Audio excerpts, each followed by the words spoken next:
જી સૌને નમસ્કાર।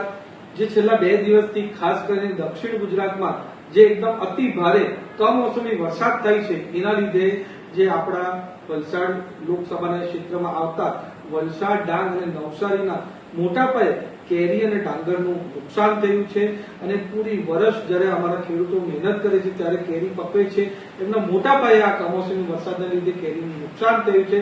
સાથે સાથે જે લોકો સામાન્ય લોકો રહે છે એમના ઘરોમાં પણ મોટા પાયે નુકસાન થયું છે। કોઈના પતરા ઉડી ગયા છે, કોઈનું પૂરેપૂરું ઘર પણ તબાહ થઈ ગયું છે, કોઈની આ દુકાન પણ નુકસાન થયું છે। એના માટે ખાસ કરીને હું આપણા ગુજરાતના મૃદુ અને મક્કમ મુખ્યમંત્રી ભૂપેન્દ્ર પટેલ સાહેબ, આપણા નાણામંત્રી કનુભાઈ દેસાઈ અને આપણા કૃષિ મંત્રી રાઘવજીભાઈ પટેલને રજૂઆત કરું છું। લેટર લખીને પણ રજૂઆત કરવાનો છે અને એમને મળીને પણ હું રજૂઆત કરવાનો છે કે અમારા જે ખેડૂત છે અને સામાન્ય લોકો છે એમને તત્કાલ ભાવે સહાયતા પહોંચે એવું આપણે બધા સરકાર મળીને, કેન્દ્ર સરકાર, રાજ્ય સરકાર મળીને કરવું જોઈએ અને એના માટે જે પણ સર્વેની કામગીરીઓ તરત જ સર્વેની કામગીરી આપણે જિલ્લાનું તંત્ર કરે, એની સાથે સાથે જ આપણા જે પણ એના પછી સહાયતા પહોંચાડવાનું કામ પણ જલ્દીથી જલ્દી કરે। અમારી ભારતીય જનતા પાર્ટીની સરકાર હંમેશા સામાન્ય ખેડૂતોની સાથે અને સામાન્ય લોકોની સાથે રહ્યું છે અને હંમેશા સહાયતા પહોંચાડી છે।